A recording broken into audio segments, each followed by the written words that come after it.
What's up? What's up?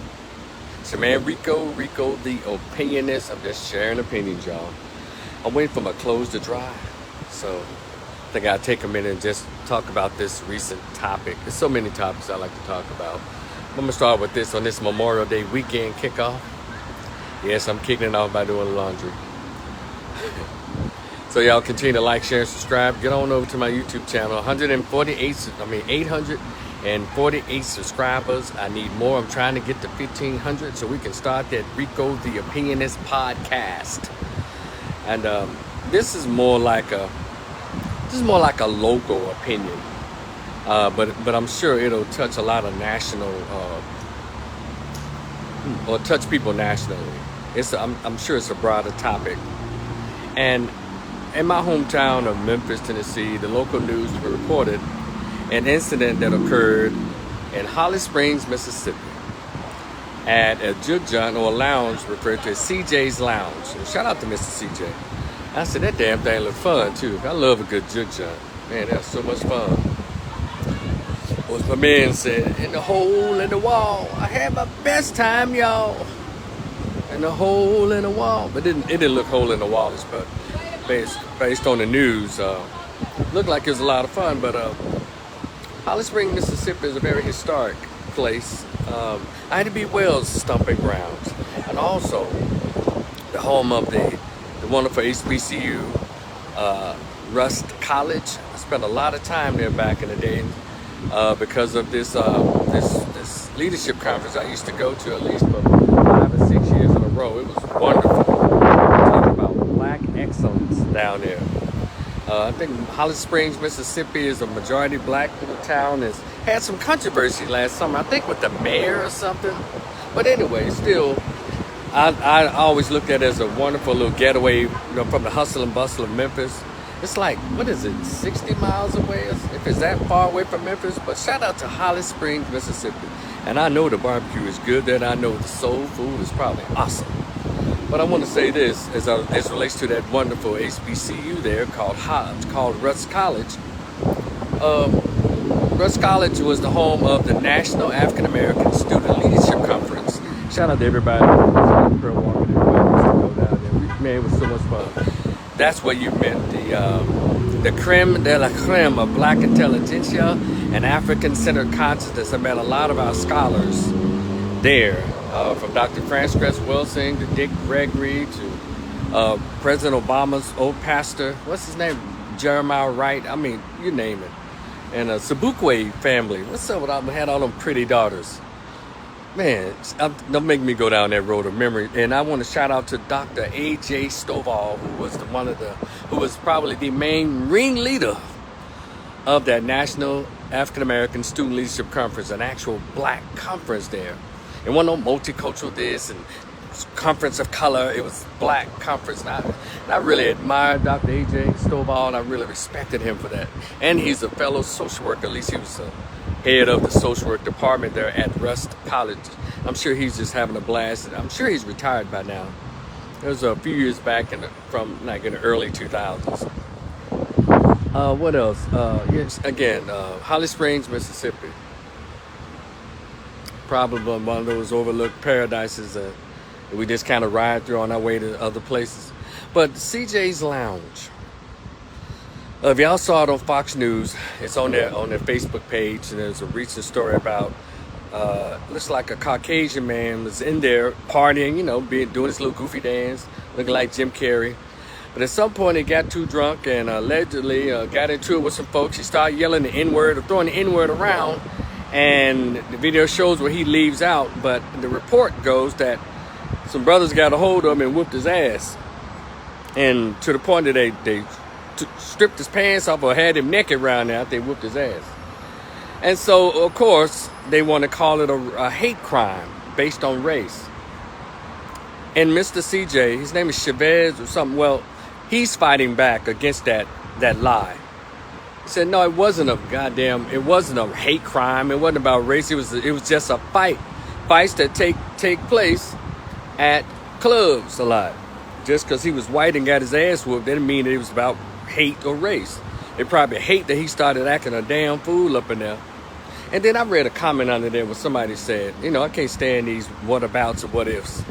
Well, you know, turn that around. And there was a black person that went into a white club and they blah, blah, blah, blah. No, but first of all, black people go in the majority of white clubs and all kinds of clubs. And don't go in there calling people by the racial slurs that is attached by their group. You know, I don't know anybody black that's ever gone to an all-Asian club, a Korean club, and started yelling Slant High, Charlie, and Chopsticks when they got drunk. Never. I've gone to white clubs. Shout out to 616 back in the day. Never went up and there would be like 400 white folks, 5 blacks, 12 Asians, 6 biracials, and maybe 2 Indians, and 7 biracials. And nobody knows you ever yell cracker devil up in there. So y'all don't start that shit, because black people don't act like that when we are the very minority in a majority. When we go to Hispanic clubs, I don't go to Hispanic clubs like that. But when we go there, we don't start yelling wetbacks, spit, and all that shit when we get drunk. So don't start that lie. But you know that what about shit. And as a matter of fact, when we're the minority going into other people's nightlife or their club venues, they start acting funny with us. But one thing about us, whenever we got our stuff going on, somebody white, somebody Asian, somebody Hispanic, they come in there with what we do. We show them where the soul food is, we show them where the food is. We say, come on in here. You know, so to try to accuse those men of beating that little wild ass white boy, drunk ass white man up for calling people racial slurs in their environment, you know, that's unfair. Another thing I need us to understand, if y'all haven't gone to see the movie Sinners yet, go and see it. I went to see it. I want to see it again before I have my full opinion about it. But this one scene that reminds me of the history of how white people act, how they operate. It's like they can't stand to see us have our own and be into ourselves, enjoying our culture, our music, our food, each other. They can't stand it. In the movie Sinners, just like in real life, whenever it's a black folks thing, somebody white, maybe 1 or 2. It can even be a non-profit organization for black folks, but somebody white got to come in there and the first thing y'all do is put them on the board. How about this? In the movie Sinners, they came in, knocked on the club. You know, they jamming in the juke joint up in there. You know, they came in. You know, they're vampires, but they were coming in like, hey, we want to come in, we want to drink, we want to spend our money. And then they start, we like music too. You know, just trying to get up all in the spot. When you go see the movie Sinners, just pay attention to that part, because that appears to be the MO of Europeans or Caucasians since the creation. You say, you know, you don't want us in certain spots, but you always tend to bring your ass wherever we ain't bothering nobody. And again, I'm one of those persons, I've gone to mixed clubs, had a blast in mixed clubs, when it's blacks, whites, Asians, Indians, Hispanics, no, everybody. I don't do that. Me and 5 other blacks and 500 white folks. Same thing when I went to college. I wasn't going to no PWI because I don't feel comfortable when it's a mass majority of them and just a few of us. But it's a lot of black people who do that. They go to the big PWIs and they start crying about being called nigger. Get out of here. Like I was living in a white city like Knoxville with a whole county 98% Caucasian, Knox County, in my home state of Tennessee. Black people live there. I said, how the hell black people live here? And everywhere they go, they're the only pepper in the bowl of rice. Everywhere they go, bars to everything. So I want to say, Mr. CJ, I don't believe none of that. And if y'all can send that brother some support, let the news know. We want to like that. But finally, I want to say this. Whenever we got something good going on, they always send their agents in there because they're so suspect. All those years, I'm sure Mr. CJ's been open a long time. And I'm sure you can't find anywhere in the Holly Springs local media, Memphis, Tennessee media, where Mr. CJ's had any kind of issues with race or anything. I'm telling y'all, it's a land grab, it's a soul grab, it's a people grab that's going on. Mr. CJ has been operating in that spot for so long. He's doing really well. He has his customers, he has his base. I think that white boy was sitting down to create that drama and put that smear or besmirch the reputation and the existence of that place, because just like in most inner cities where black folks at, these folks want the land, they want the real estate, and they want you gone. So it's something about that. It's just like something that sits right in my spirit of glory. And just him all of a sudden corner bringing his ass up in there, doing a goofy ass dance. You know, black folks look at you like, Lord Jesus, here we go.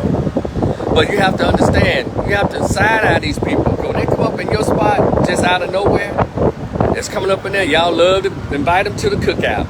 They say something that y'all think is black, ooh, they invited to the cookout. Next thing you know, you ain't even at your own damn cookout no more. So I think he was an agent sent there, as they say, an agent of chaos sent there to disturb that black peace. Yeah, I said it. And so, Mr. CJ, I got you, brother. And everybody who knows Mr. CJ, tell him we hear you, we see you, and we see what's going on. So hopefully one day I get to go down there when I'm visiting my hometown of Memphis and stroll on up to Holly Springs, find CJ's Lounge, and go in there and give me a couple of cocktails. And I know they got some food up in there. So anyway, Mr. CJ, I hear you. I see what they trying to do. Man, Rico the Opinionist. Like, share, and subscribe. I'll see y'all in the future. I think my clothes dried. Yeah, I think my clothes do dry. I'll talk to y'all later. Peace.